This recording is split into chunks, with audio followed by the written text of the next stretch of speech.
Chuck. And this is Karen. And this is our show, What If It Really Works? A Practical Guide to Spirituality.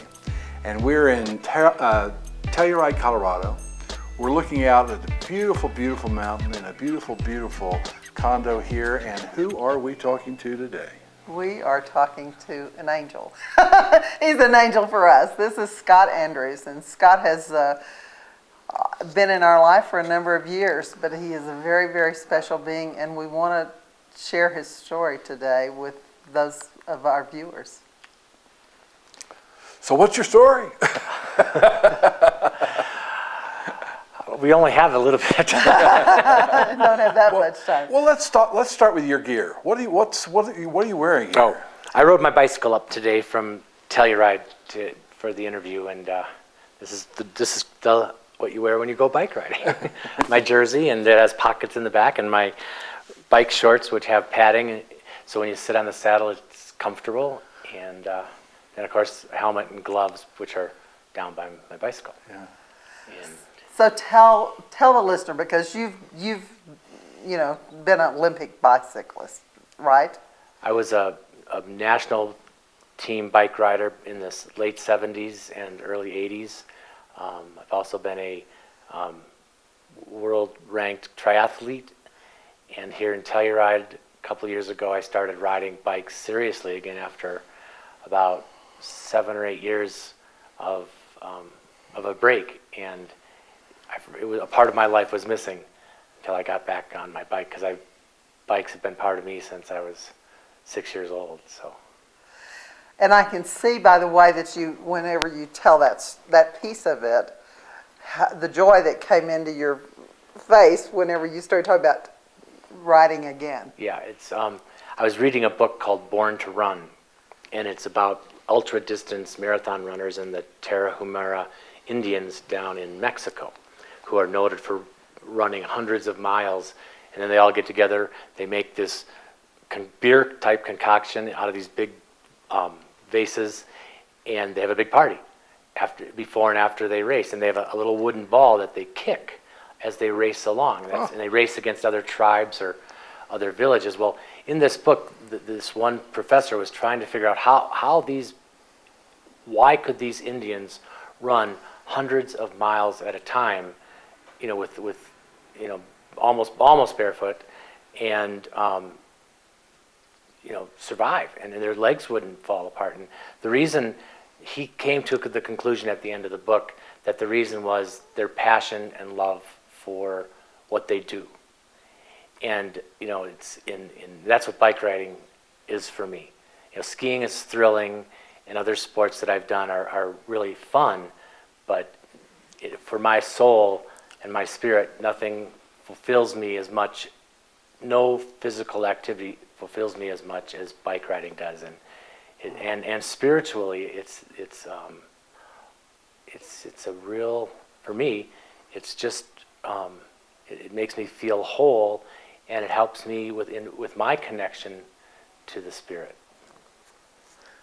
How do you mean that? What happens to you when you're on a bike? Well, I guess a good example is over by Ophir, there's a little water thing that comes out of the springs, and on some of the rides there's other little water sources that come right out of the ground that people have kind of corralled over the years, and I stop at those and I fill up my water bottle, I take a drink, and then I pray to the sun and to Mother Nature and thank her for the beauty of the earth. And in the bike riding, I think you're in a constant fluid motion, so the pedals make you flow, and so your energy is flowing naturally.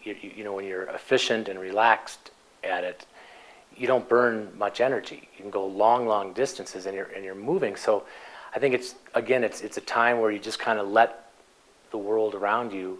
You're aware. Your awareness is really there, but you're also not really there. It's a meditative state for you. Yes. Like the last weekend, I rode 3 100-mile days, and they take about 6 to 7 hours to do that. And sitting on your bike for 6 to 7 hours out in the desert and in the wilderness, there's nothing out there except the road. It's hypnotic, and it's so no matter how you felt before no matter how I feel before I get on a bike, the minute I'm on the bike and pedaling, life is awesome. Life is great. So what we're hoping, because we've talked with you just a little bit before, is that you're going to come to Austin and do some training in Austin. And we really would love to have you there, because it is a different kind of environment. The elements are different there than they are here. I'm sure. I've never been there. And I talked with Lisa about that yesterday, and she thinks coming down in January for a week or 10 days to ride would be, she was all for it. Oh, So, that's wonderful. Yeah. Good, good. That'd be terrific. We'd love that. We'd love to have, to host you. Thanks. I'd love to see you guys and enter into your temple that you talked about yesterday. So Scott, you've been through a lot in your life in terms of twists and turns and careers and back and forth like that. What is it about being in the mountains that you find? Can you describe the spirituality of the mountains? I know you're in touch with it. I think living in the mountains that are like these, the beauty is so overwhelming that I think you just naturally get, if you allow it, you start your days with the spirit energies that make you happy, and you can be unhappy and you can be in a bad mood, but that's the beauty, I think, is one. And then the grounding, I think, of being in the mountains, and you're looking at rock that's billions of years old, and what happened way back when, and looking at the way things formed and the ancient lakes and how, people lived here 1,300 years ago and had communities and survived and raised families and lived here for hundreds of years. And it's just amazing, because people say it's so dangerous or it's so hard to live in the mountains. Then why have people lived here for in mountains for thousands of years? Why in the Middle East did they go and build the monasteries up in these mountainous areas where there's nothing and survived for thousands? I think there's just something that the rock and the core of the earth that is exposed to you. I think you really, again, I think it's the grounding. It's the nature and that part of it. And if you are aware of it, I mean, you can get,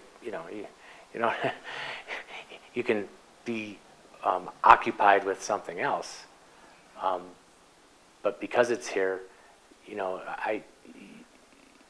just have to kind of think for a second. Oh, where am I again? When I was in Moab, the same thing. Riding down this this 20-mile downhill. Oh, wow. It's like just cruising. It was straight. So, and looking around at the beautiful desert and thinking, I used to live in Chicago. Don't ever forget that. This isn't Chicago. Appreciate it. Don't ever take this for granted. It's a big difference when you're living in a big, crazy city. I mean, I wouldn't say, I don't think Chicago is the only big, crazy city, but in a large city, there's a lot of chaotic energy that goes on. Yeah, I think it takes a lot more, you have to work really hard at kind of keeping yourself together in an environment like that. It's, you can meet people that are just as attuned to, their source or their God. As Oprah and was. to God. Yes. Yeah. And so. I find that there's a little bit of, actually a lot of an element of danger here.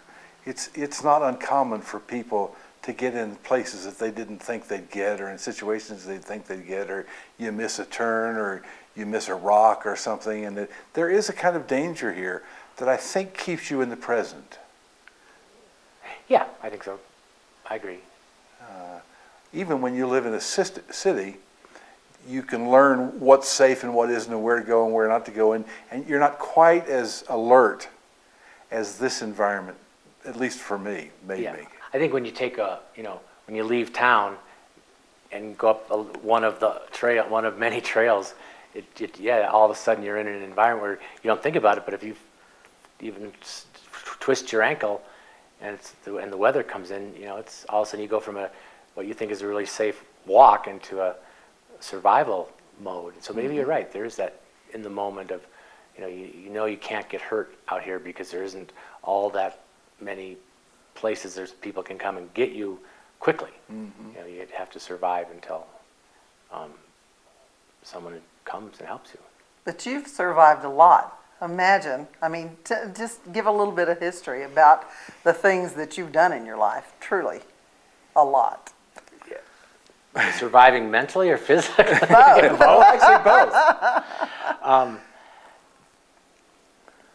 I've had some, I've had some near-death experiences. I've had some experiences in life where I have said to myself, I'm dead. I'm going to die now, and it's okay. And I think in one time was surfing, big waves, and I fell into the waves and was not in very good physical shape, especially as I thought I was. I was kept being tugged under, held under, and I was just couldn't get to the surface. And all of a sudden, I let go and opened my eyes, and the whole environment was this like a green. It was the water, but it was just all green and very peaceful and quiet. And it was like, well, if this is it, this is all, Surrender. This is good. I surrendered, and I accepted it. And then the next thing I knew, I popped up, and all of a sudden the pounding waves of the ocean and the wind and all that, it went from this really serene place to chaos. And I think I've had other times where in these mountains where, I've climbed up something and realized, how do I get down? What do I do now? Right, go for a hike and it ends up an adventure. And I think what that has done, and then I've been through 2 divorces in my life. I've been through losses of some really good friends from accidents, and had to be a absentee father for my 2 children. And again, in those things, it's I take those experiences with me, and I think they're part of who I am today, that allow me to find peace with myself, because I've gone through I've gone through some struggles and some real challenges in life, and they're nothing so extraordinary that other people don't have those same things. But I think it also makes other people come to terms with living the same way that I have. I don't think it's unique at all, but I think where I find maybe some uniqueness is I can take any situation and think of something good from it. And learning that from other people, and then just practicing it. You take the gift that the thing gives you. Yeah, you're right. There's some reason, and maybe it isn't clear at that moment. But what when they say, when you read a book or you listen to some people that are really, with it and really understand, life, it's true. You can find the best in a situation, and if you always look forward to good things happening, or try to present to somebody, like you had said to me one time, think of God, or look for God in someone's eyes. There's another comment, I think, Chuck, you said that to me at one time. And when I do that, I took those things to such heart, and so did Lisa. And it makes any person, even the person you're having the biggest conflict with at the time, if you try to look for God in their eyes or think about God, it makes it good. I think that's where in my faith, I've gone from a nature faith, I've tried a Buddhist faith, and with trying to understand the meditation from a Buddhist point of view, and I came back to Christian faith, because as now I look back that's where I was called to be, was to be a Christian. And but I take all these experiences in my life and I bring it with me to Christianity. I don't throw it all away and only think that, okay, the Bible's the only way that you're going to get to know God, and being a Christian, you have to follow these rules, and if not, you're going to be condemned to, eternal pain. And I don't buy that, and I run into, especially out here in Western Colorado, you run into people that's the only way that they can have faith. And it's how their life, how they were brought up, their structure of life. The only people that they've been surrounded by are people that, say this is the only way you can know God and have faith is this way. I think you take everything that you've gathered in your life and it keeps growing in your experience of knowing God. Mm-hmm. And as the more, the relationship you have with God doesn't change, but your relationship with God changes.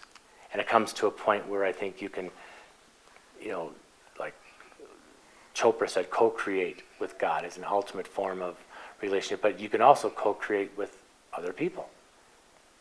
And I think that's, in knowing God, is also a way, I'll probably get struck by lightning, by some Western president out here. But that's, I think, knowing people is also, because God is in all of us. And as you see the divinity in somebody, you're knowing God and that person, I think, equally. And I try to, and in that way, you don't have to judge people. And if they're not being a Christian the way that you're a Christian, they still can be a Christian. But if they're a Buddhist or they're a pagan or they're agnostic, that's, you can find if you can find and see the goodness in them, I think that's kind of what it's all about. One of the things that I've always believed, but I've even more aware of it as an adult person, is that God is everything, and we are cells in that body of God. Every one of us is a part of God, and God is all. I agree. Yeah, I definitely agree with that. And this doesn't have to be on the tape or stuff, but what I've learned from the two of you over the years that I've known you, it's just as, sometimes you don't know what you teach other people, but you two have taught me so much about the goodness of life, and I take it to heart. And I don't, and as a person, like, I like to preach. I like to do this. I like to run the Sunday services, mainly because I'm more of a leader. But I get to preach on October 16th, but what I try to do is just take some of these things that I've learned and make it part of who I am and how I live. And when I try to speak a message to somebody, which would be like in church, in a function where you can talk about the Spirit. You can open up your heart and let the Word of God, I picture myself as the Word of God comes through me and out my mouth to the people in the congregation when I'm preaching. When I'm living my life, I don't want to preach to people, but at that time, and I always say a little prayer, God, take away my ego and allow me to preach what you want them to hear. Mm-hmm. So sometimes it doesn't really, you don't know that what you're saying to someone, what's going to stick or not, and it might not even be something in the preaching part. You might say something at the opening words, and that's going to help that person. Oh my God, it's a ding, the light's going to go on. And so, but you can also, and what I guess getting back to is that's where I think you guys have said things and done things, you probably don't even know how they've affected me. Thank you. And so, I cherish that in our friendship, even though we don't see each other much, but it doesn't matter. You don't have to see somebody every day. Well, the thing that you do, Scott, that a lot of times, everybody's not aware of what kind of impact they have, and it's true, and those are your words. But what we have watched you live, your spirituality. You don't talk about it, you just are it. And a perfect example of that is Chuck had a serious accident and was injured and had surgery, and the first thing that happened was you showed up to take care of him. Like, I mean, you just moved in and took care of him. Yeah. That's a gift you cannot even express how wonderful, how wonderful, and it still has such an impact on both of us that you did that. It's yeah, and you know, you don't sometimes you don't know why why did I choose to help out Chuck? We didn't know each other that well, but I knew that I wanted to really become your friend. I wanted to be your friend. And so I think that was really the what happened. And then we had some great experiences we've had a great experiences since Karen's come into our lives. But prior to your coming down, we had some great guy experience. Yeah, and this business of being really being a channel or being something that God moves through, I have the exact same experience when I speak before a group that you do. I just say, help me get out of the way, and whatever you want to say, make it clear to these people.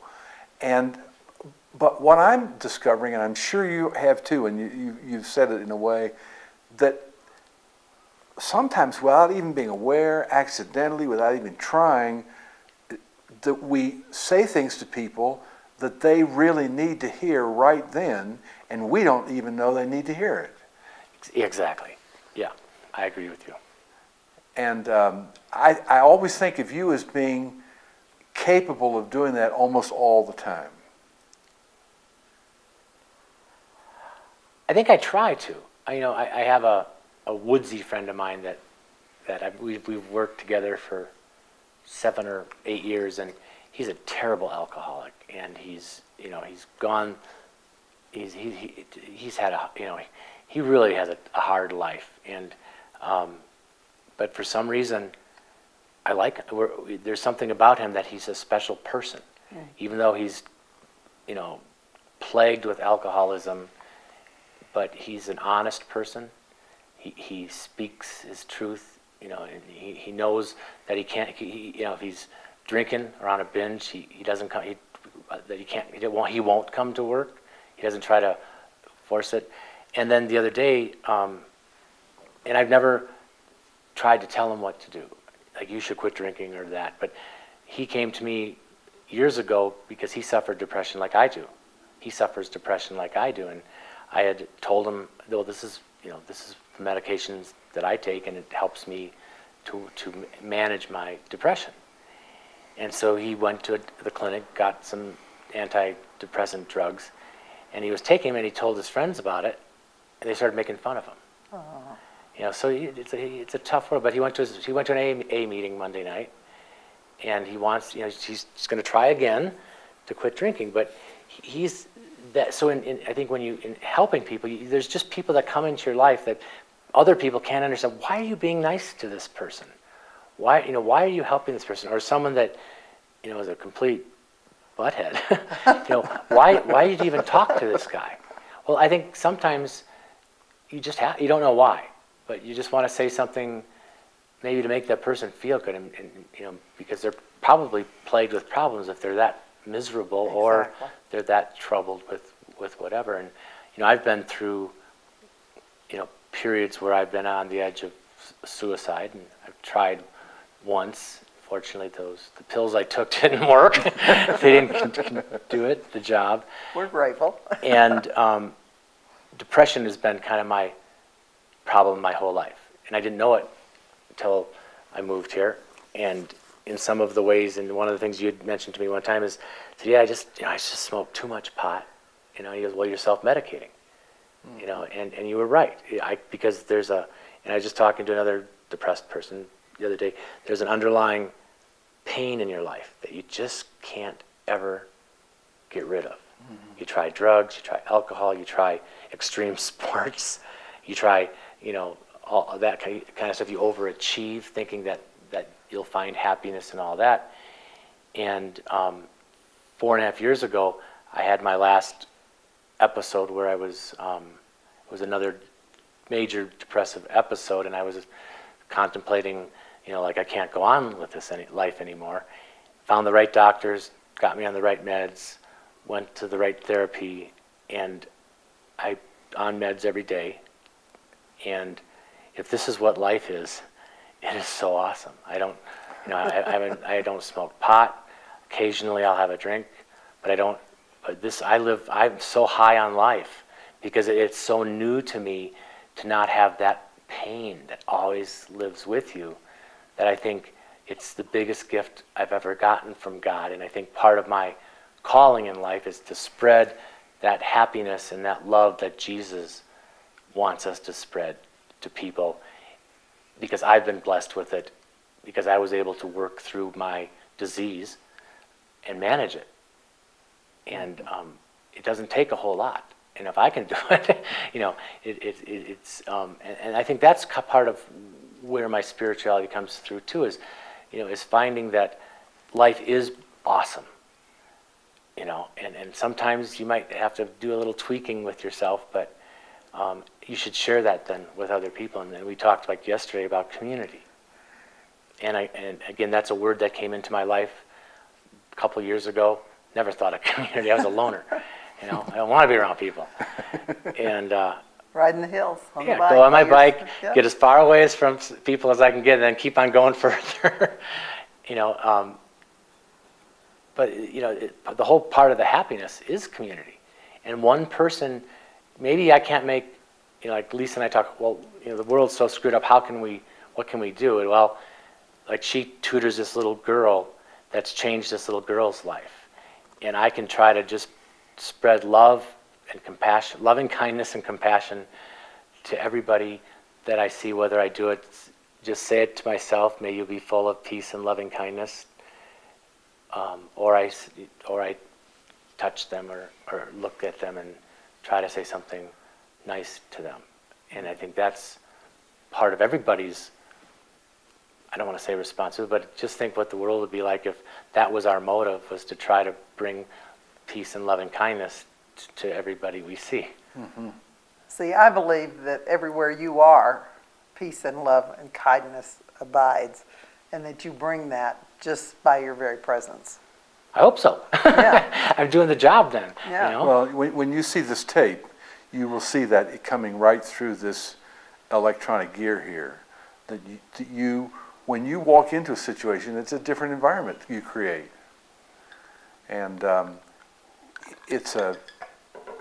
that's one of the reasons why we wanted to have this time with you, is to just see if you were willing to be as open as you are in this kind of environment. Because the point is, our experience is people don't talk openly so often about the things they've been victorious over, or the things that have really troubled them, that deep pain that a lot of us feel.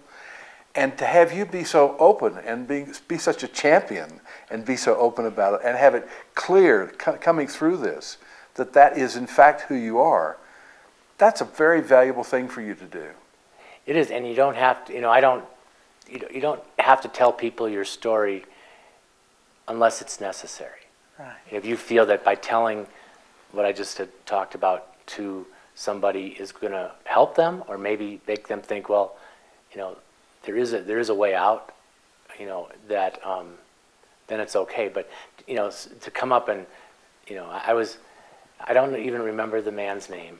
I do know his name, but I'm not going to. But he, successful man, raised his family, is retired now, and he's discovered religion. And he started seminary, went to seminary, overachiever, proud to tell me, that he's getting all A's in it, and how spiritual he is. But when I left our coffee, he had asked to have coffee with me because with the CLP thing happened, he had something similar happen to him in one of his courses, and so he dropped out of the seminary. And it wasn't because of his beliefs, but it was because he wasn't getting the kind of contact that he thought he was supposed to be having with the faculty and all that. But when it was over, I didn't feel his spiritual side. He just told me about it, but then there was no need to tell at that was a situation where you could just have a conversation with somebody and gather the kind of person. They don't have to tell. And I think that's part of learning. That my responsibility is I don't want to just be a blowhard. I want to try to truly give people that God's gift. And I have to say it would be through the way Christ wants me to present to other people.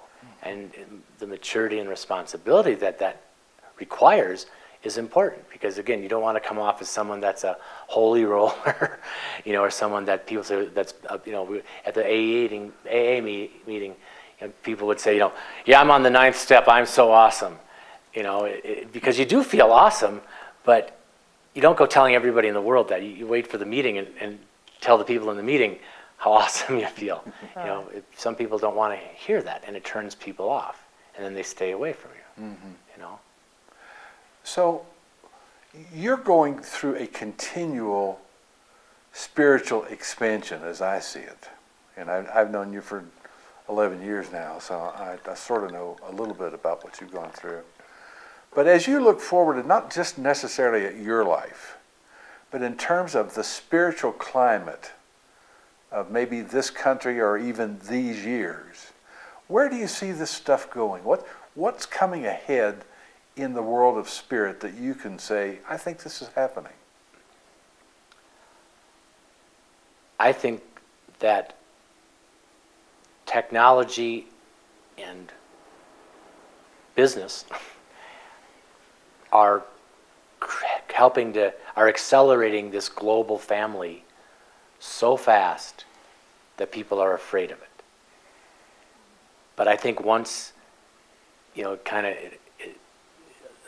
everything's left the fan and it's all out there, and we can, we could get on I could get on my iPad and see a picture of somebody, my sister's peanut butter factory that she built in Liberia for this poor town. I can watch these kids making peanut butter at this peanut butter factory, So I think once we get through this rush of everybody coming together, I think it's the next step is people are going to awaken to the fact that we have to be a global community, which is something you've talked about for most of the 10 years I've known you, and you've preached on it, and it's happening. And I think we're going to go through some turmoil, and we're having financial turmoil. We're having uprisings of people we talked about yesterday, like in countries that can see what it's like to be free, and what it's like to be able to think and speak openly.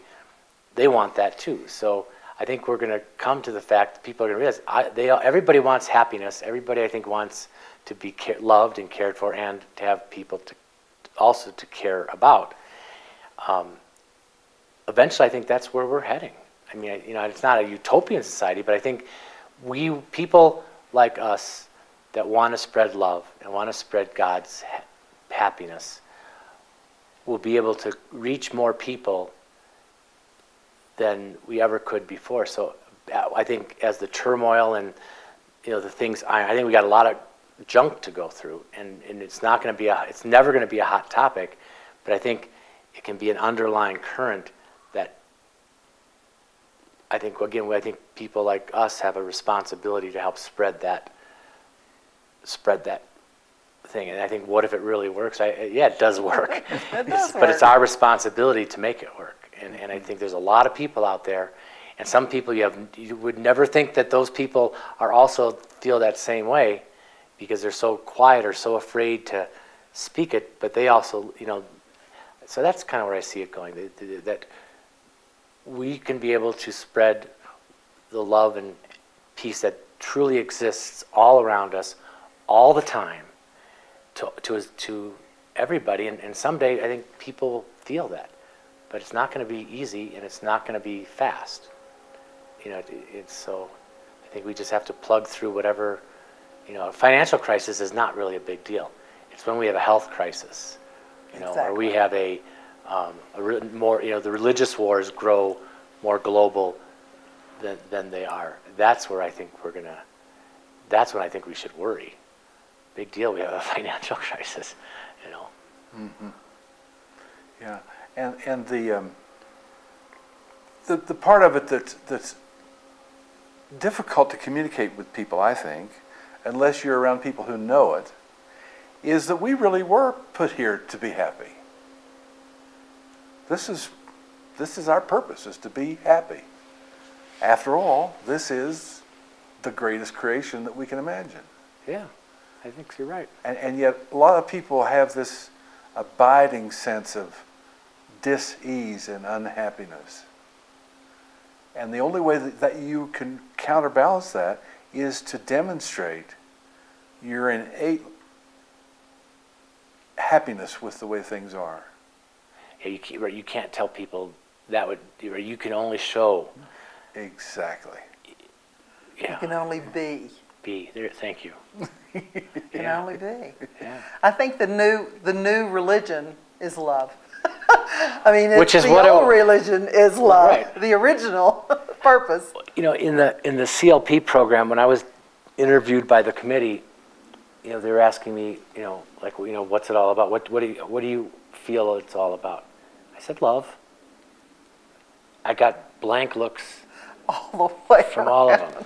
I said it's all about love.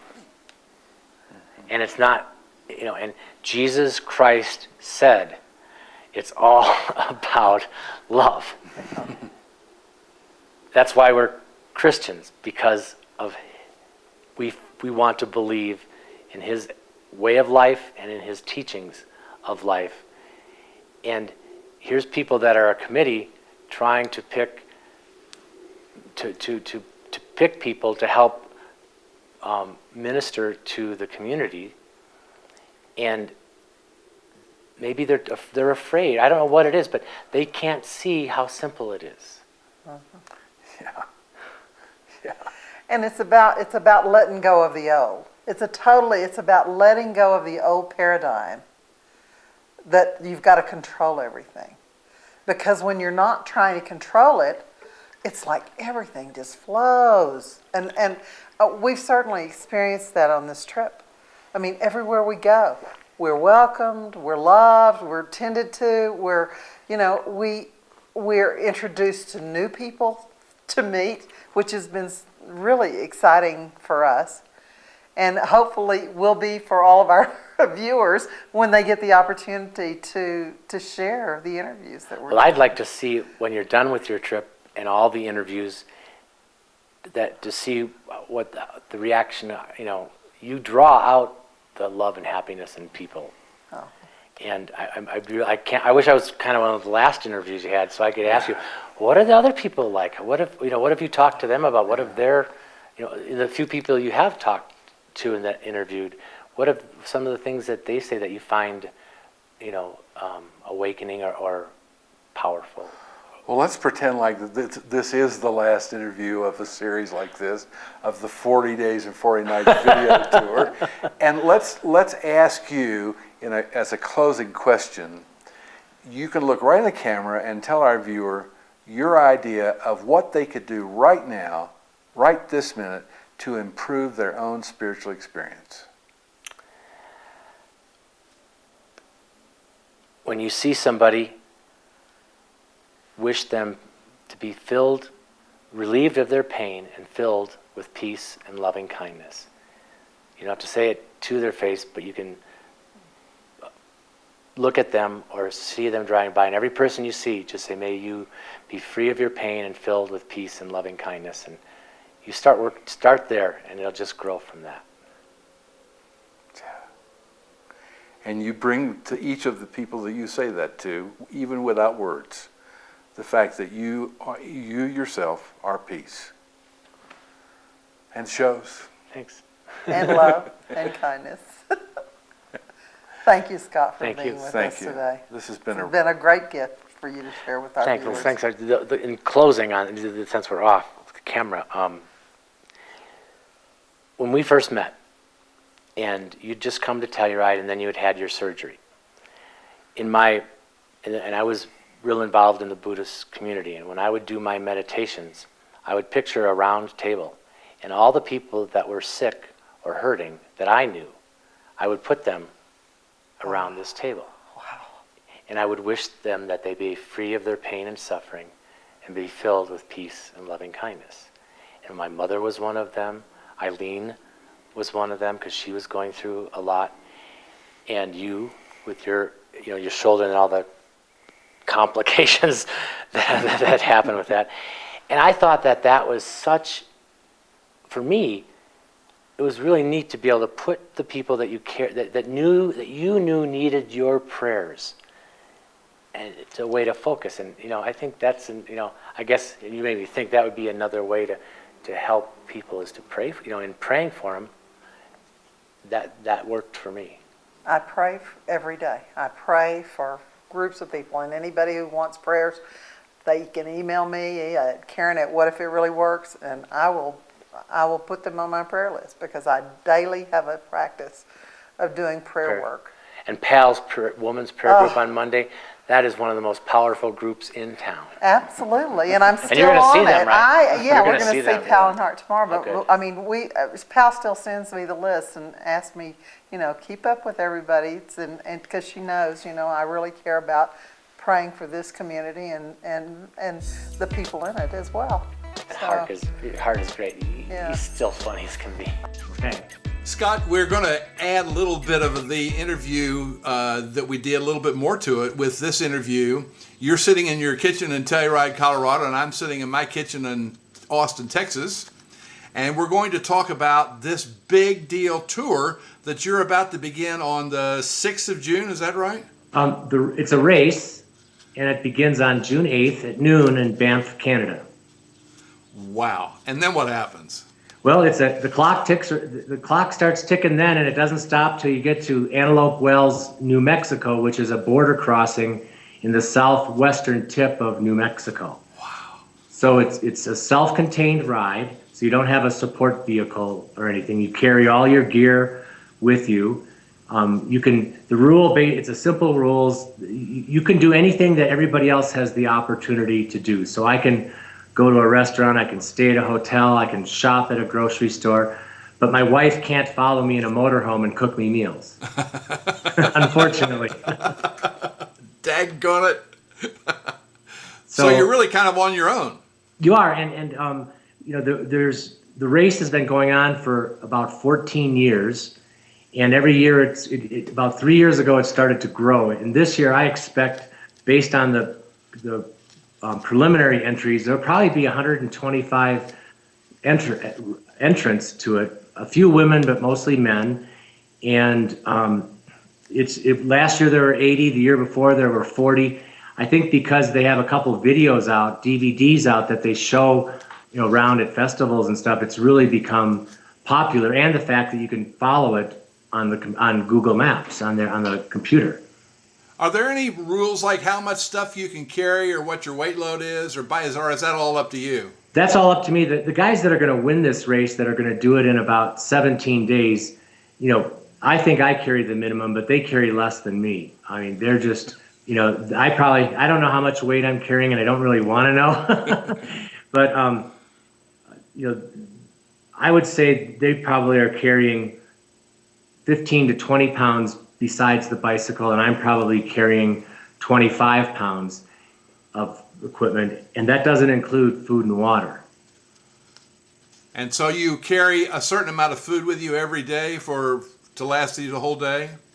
Yeah, I have enough food on my bike to last me 2 days. They're kind of, the Cliff Bars and some powdered recovery drinks and things like that. Mainly if I get stuck out there, or if, I've got to spend a night I'm not planning on, I have enough food. I have a water filter, and until you get to New Mexico, you pretty much can find water throughout the day. And if I go through a town, whatever time of day I go through a town, I'll stop and eat if there's a restaurant there to bulk up, because you can't really carry much food on your bike because there's no cooking equipment. Wow. So I'm assuming you carry a cell phone with you? A cell phone, I have quite an array of electronic devices, which is pretty interesting how things have grown over the years. I have a GPS transmitter, so people always know where I am on the race. and that has an emergency button that will call search and rescue should I get seriously injured and can't get myself, to a hospital. Then I have a GPS tracker, a GPS mapping system that I use that I can recharge with a solar charger, so I have that. I have my cell phone, which in the towns we go through will have some use, I can use it. And then I have my iPad, so I can listen to music. And all of them have to have chargers. So it's quite an array of goods, and with, but they're all pretty necessary things to have. So Scott, are people going to they're going to be able to follow you on the map and on the GPS system, right? Yes, you'll find it'll be yes, when you click on the rider's name on that leaderboard menu, it'll show on Google Maps, and it also will show the course in red, a red line, and it'll show my location on the course, and you can zoom in, obviously, to get a clearer location. It's not a live picture, but it's a live transmission of the spots. You can't see me, you just know where I am. So, are you going to be following a set route? Is there a way you have to go, or can you get there any way you can? No, there's a designated course which is on the website that I gave you. It's a great website because it has thousands of pictures. It has journals of people that have done it before. It's a very informative site, and it really tells all about the race. I would recommend anybody that's interested go to that site and just look through it. And what kind of roads are you going to be on? Most of the roads will be dirt back roads. Just dirt roads, like mining roads, logging roads, stuff like that. A little bit of pavement and a little bit of single track, but most of the ride is dirt roads that are pretty lightly traveled by cars. So how many tires and tubes do you have to carry? I have an extra tire, and I have extra inner tubes, and I have a patch kit. And I plan that when I get to like Steamboat Springs or Breckenridge, which is about the halfway, of changing out my tires to new tires.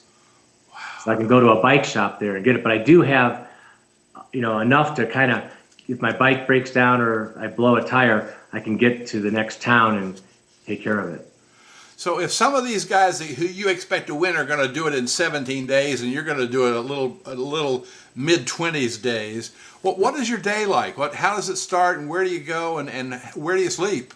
Okay, well, I did a 6-day trip about 3 weeks ago out in the deserts of Utah, and basically you try to get up a little bit before sunrise, pack up your tent and sleeping bag, and hit the road. And you eat and drink all day long as you're riding, and you just try to keep a pace that you could do it every day. So you don't want to go really hard because you're going to wear out. And in my age group, you really have to be careful that you don't run out of fuel. That you're always hydrated and you're always fueled up. And during that 6-day, like my shakedown cruise, when I got home after that, I could have kept going. I feel I'm ready to do the race. My speed averaged about 9 miles an hour on the bike, fully loaded over the dirt roads. And that's something else. Go ahead. All right. So that's So during the day, it's it's just riding. I stop a lot more on my mountain bike than if I was riding at 10 speed on the highway. Sometimes I'll walk for 10 minutes just to stretch my legs, but the objective or my race plan is, unless I have to be sleeping, I'm going to be pedaling. And some days, sometimes during the day, I'll probably, push it a little bit. But in the evening, if I've got a couple hours of daylight left, I'll just go really easy. And, even if I can pick up, 10 miles at the end of the day that it wasn't really in my game plan, that's a couple hundred miles by the end of the course. That saves you a day and a half of riding. Yeah. And so you're going to be sleeping outside? I'll sleep outside unless when I get to if it's nighttime and I get to a town, I'll get a hotel room to do laundry, just kind of kick back and, do that. But most of or if we have some really bad weather, if there's just constant rain, I would stay in a hotel, more often, just so I don't get sick, so I can get all dried off and everything. Is it likely to snow any place on the route? It could snow, it could rain, it could be 110, it could be gale force winds, it could be perfectly beautiful with the tailwind the whole way. And during my training this winter, I was fortunate enough to be able to experience all of the, weather that, all the kind of weather I think I'm going to encounter, except the 100-degree days, and those will be pretty tough. It's at the end of the ride, water's a long way apart, and that's really the toughest part of the race. And that's the last part of the race. Last 700 miles. So if you're doing a race like this for 2,700 miles in 27 days or whatever the numbers are, what happens to you spiritually? What do you expect? What do you expect to happen, and what else could happen? Well, or has happened? One, I just love riding my bike. I mean, it's been a part of my life, and I absolutely love it under any condition. Yeah. And so I think having that going for me, you just kind of get into like almost a meditative, like instead of chanting, your legs are spinning, a regular revolution. You get into this very peaceful, centered moments, and sometimes hours go by, and it's just very calming, and you just kind of sometimes there's those moments of connectiveness, but you can hold on to them more because you really get rid of all that other day-to-day stuff. Yeah. If the phone's not going to ring, you're not going to have to go to work for a month, and it's a real. I think it's good. I expect it to be a very at times very meditative, and also during some real difficult parts where you're struggling and it's raining and it's muddy and just everything that can kind of go wrong will, and there will be days like that. And I think it's just, well, I've had it in this last trip. You just methodically go through each one of those problems and just realize that pretty soon it's gonna, you're gonna get through that. And so I think that's it's more, I think, using a lot of your spirituality that you've acquired during your life on the ride and experiencing the highs and lows of spiritual moments. Most everybody thinks a spiritual moment is euphoric, but I think some spiritual moments can be hell, or be very difficult and challenging. Yeah, absolutely. That's part of life. Yeah. So, are you likely to meet other people that you will travel with, or is this truly a solo deal? My guess is that you'll hook up with people and you'll travel with them for, a couple days or a day. My thought is in most cases, someone's either going to be faster than I want to go, or they're going to be slower than I want to go. And you really have to ride your own pace. If I had a friend that I'd been training with and we were going to do it together, that would, I think, be a real benefit. In the past races, the people that have traveled in groups of 2 or 3 have finished. And it's only about 40% of the people finish that start. Whoa, what happens to them? Usually in the first 10 days, they just quit. Either they're a physical problem or psychologically they just can't. Wow. It's harder than they think. So for sure you've already got that part licked, right? I don't have it licked because I haven't done it yet, but you're ready. I know what's going to happen to me. Yeah. I know I'm going to hate it. I know that there's going to be periods you just feel like giving up, and I think it's what you do, how you deal with it then. And I have a good plans on how to deal with those moments where you really think you can't go on, or you just hate it, and what's the purpose of this, almost like committing bicycle suicide. And I think you just have to then give it up, Yeah. Scott, when we wrote our book, The Quantum Conspiracy, as you remember, you were the lead character in the book, and toward the end of the story, we talk about how your choice at the end of the story was to stay in the mountains and ride your bike. And I always think of that picture of you cruising through the mountains, just out there in this incredible mental, spiritual space. And so I want to ask you a question. Okay. When you were trading equities in Chicago every day, did you ever dream about this? Yes. I didn't know that this particular thing existed. But a dream of my whole life was just to get on my bike and ride it as much as I could, for as long as I could, and gives me that opportunity. Because I think after 2,700 miles, I'll probably have had enough of as long as I could. So are they going to be taking videos or pictures of any of this someplace along the way? Excuse me for a sec, okay? Sorry. That's okay.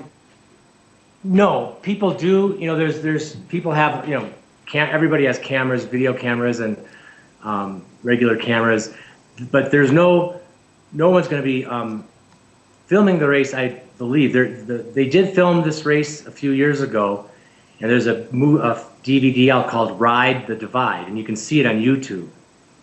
And they just released another version called Reveal the Divide, and that's being shown, I think, at the Mountain Film Fest here in Telluride next week. Next week? Yeah, I think so. Oh, wow. And so there might be someone out there doing a documentary. I've noticed a lot of the younger kids have websites, and I've written books and stuff about it, and they're really into that part of the race. I'm not doing that. Well, it's just incredible. By the way, what are you weighing in right now at? I probably am a little bit below 170, and usually I'm about 10 pounds heavier, and I wanted to be light going into this. It's because you're eating gas station food, candy bars, greasy stuff, because that's all there is at places. And they say you probably gain weight on this race. Wow. Because you eat so much fatty foods on it. So I'm feeling just great.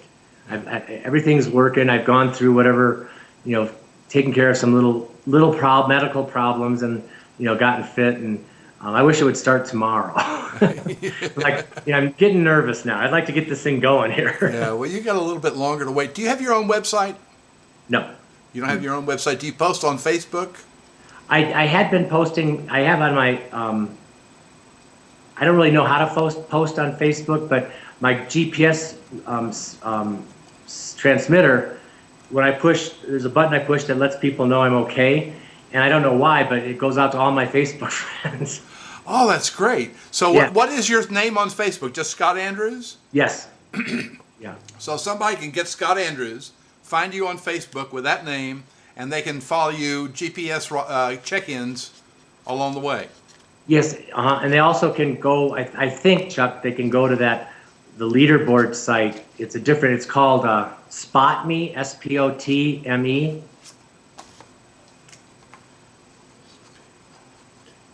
Is there a .com or something there? Might be our SpotMe tracker. If you Google it, you'll get the site, but that's the company that makes the transmitters. Uh-huh. And on their website, they can tell you how to follow people. But I think I connected to the Facebook link on that site, so it should go to my Facebook page. So what's next? Do you get a sponsorship? No. Actually, the local bike shop is sponsoring me, and I ride specialized bikes and equipment, and the name of the shop is Life Cycles. And they're a nice little pro bike shop in town that's trying to make it, and they have a racing team of which I'm part. And so I get discounts on my equipment and stuff from them. So I like to plug them because they're good people. Yeah. And Scott, I think our listeners would also like to know that you're also a volunteer fireman in Telluride, aren't you? I am. What else do you do in the community? Well, I'm chairman of the Planning and Zoning Commission, and I'm an elder at our church. That's great. That's wonderful. That's terrific. And I have a historic preservation contracting business. Wonderful. That's kind of my life here in Telluride. Well, you're going to have a great trip. We're going to watch you. I'll let people know. We're going to put this interview at the end of the interview we did with you last October. Oh, great. Okay. And people will know about this, and they'll see you in a little bit different light. You'll be in your kitchen rather than somebody's living room. Right. And away we go. Scott, bless your heart. Thanks, Chuck. Nice talking to you. We wish you the absolute very best of the whole trip, and especially that it strengthens your spirit and enriches your experience. I'm sure it will. Thanks, Chuck. Bless you. You too. Thanks, Scott. All right. Talk to you later. Okay. Happy Bye. trails, as they say. All right.